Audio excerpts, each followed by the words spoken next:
Video ini adalah lanjutan dari video kemarin sebenarnya, tapi karena terlalu panjang, jadi saya potong menjadi dua bagian.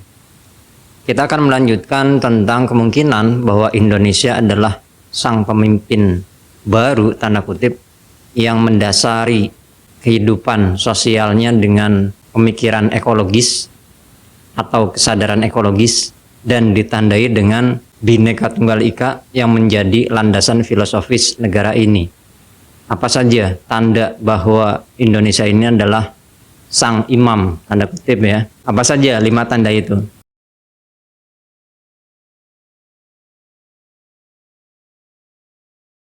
Waktu kuliah dulu, saya dengan teman-teman pernah geger di dalam kelas karena kami kuliah di jurusan sejarah ya, bahwa kata Indonesia dengan ilmu otak-atik gatuk, kebiasaan orang kita ya, orang-orang awam seperti saya, itu ternyata ketika dijumlahkan angka hurufnya I 9, N 14 atau 15 dan sebagainya nyampe Sia Indonesia sampai A sampai 1, ternyata hasilnya adalah 90. I 9, N 14, D 4, O 15, N 14 lagi, E 5, S 19, I 9, dan A 1. Ternyata ketika dijumlahkan dan jumlah angka itu menunjukkan surat ke-90 dalam Quran. Ya namanya juga otak-atik gatuk ya, ini memang agak lucu. Surat apa ke-90 di Quran? Yaitu surat Al-Balad, sebuah negara, suatu negeri. Dan uniknya lagi, di surat itu ada ayat yang menyebutkan tentang watawasaw bil haq watawasaw bil marhamah. Marhamah ini yaitu rahmah, rahmatan lil alamin, atau yang kemarin kita sebut sebagai kesadaran ekologis atau Bhinneka Tunggal Ika, tanda kutip ya. Tentang rahmatan lil alamin ini menyampaikan kebenaran dalam berkasih sayang, ini nanti akan menjadi tanda kelima. Kita akan memasuki tanda kedua lebih dulu, yang berkaitan dengan I itu angka 9, A itu adalah angka 1, 9 ke 1, angkanya mundur. Dan inilah Indonesia, seperti halnya detak jantung yang ke seluruh tubuh, kemudian dari seluruh tubuh kembali ke jantung, atau semesta yang kemarin saya jelaskan di video ini tentang peradaban sebelum cahaya itu sampai ke peradaban wujud zat padat, itu berdetak secara serentak dari pangkal ke ujung, dari ujung ke pangkal, dan itu secara bersama-sama. Indonesia angka 9 dan 1 inilah yang akan menjadi tanda kedua. Apa? Teman-teman kalau misalnya nonton video saya yang ini, hipotesa atau teori-teori yang banyak orang membahas tentang itu, bahwa Indonesia atau Nusantara adalah asal muasal semua DNA umat manusia di muka bumi.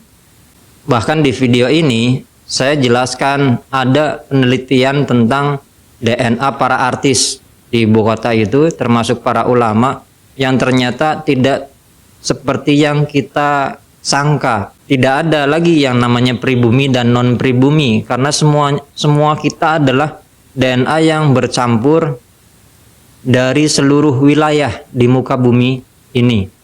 Angka 9 ke 1 ini, kalau kita kan belajar berhitung, misalnya mengajarkan anak kita atau adik kita atau keponakan kita belajar berhitung kan dari angka 1 ya, 1, 2, 3 dan sebagainya. Dan ini terbalik, 9 ke 1.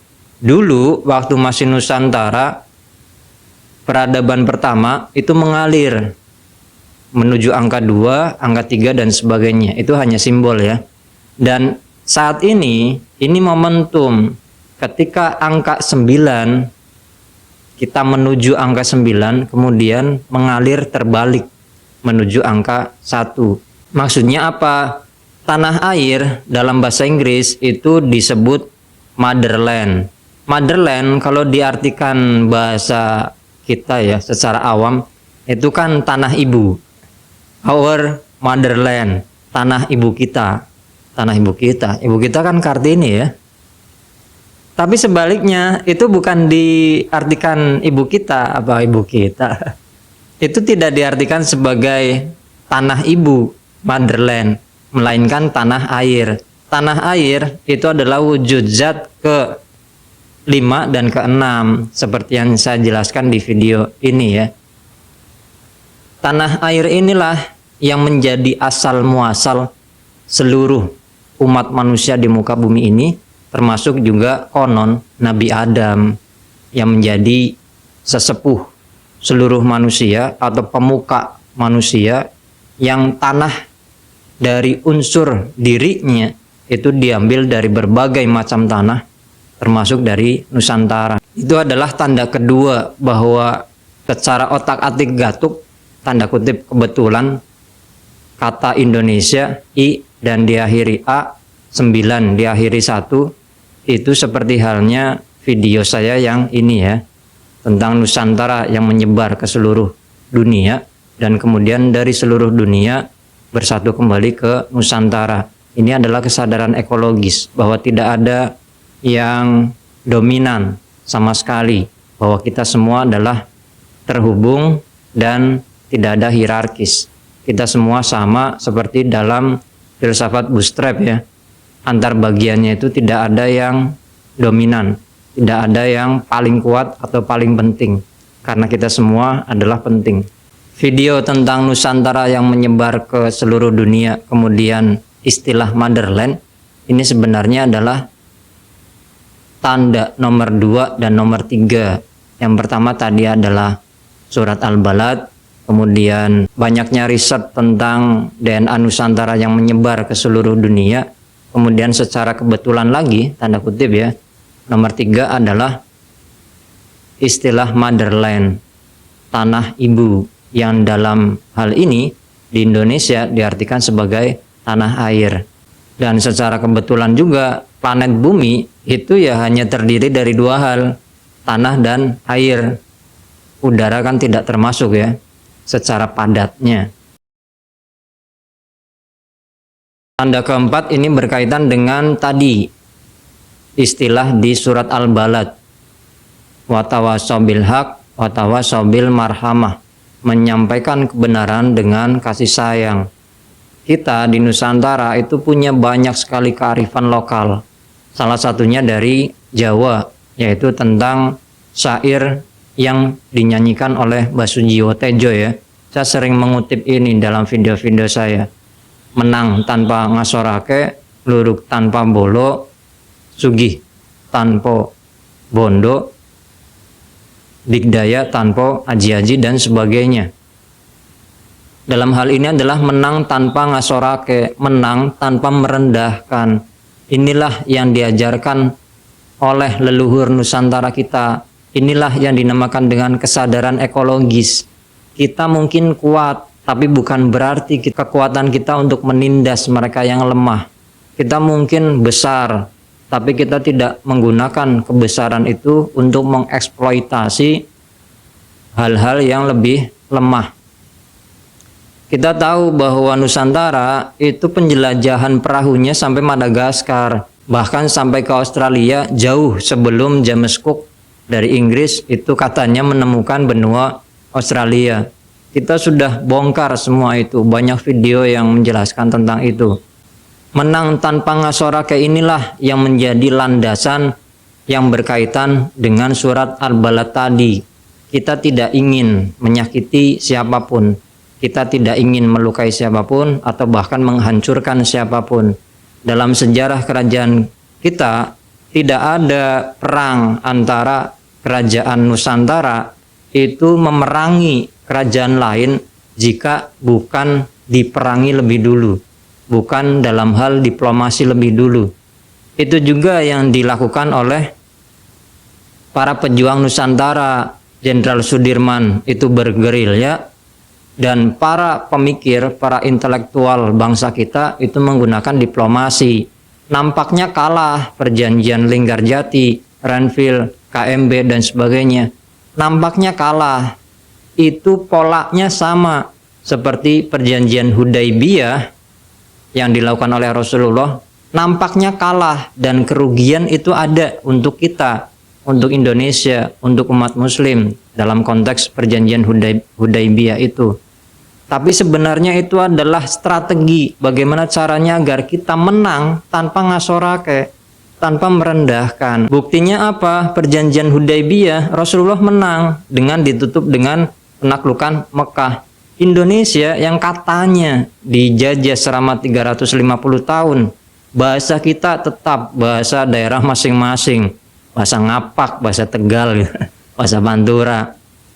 Agama kita tidak hilang, filosofi kita tidak hilang, kemudian budaya-budaya kearifan lokal kita tidak hilang. Beda dengan suku-suku Indian yang ada di Aztec, Maya dan sebagainya, lenyap. Suku aborigin yang dulunya berapa juta, sekarang hanya 20 ribuan orang, dan itu dikonservasi di kandang. Dan begitu juga suku-suku lain yang dijajah kemudian lenyap mereka. Kita dijajah, mau diapain juga kita tetap menjadi diri kita sendiri, Nusantara Indonesia, tidak ada yang hilang. Walaupun kata banyak pemikir, penjajahan yang lebih berat itu bukan penjajahan fisik ya, tapi penjajahan mental. Nggak punya kerjaan, nggak punya uang, berani kredit motor.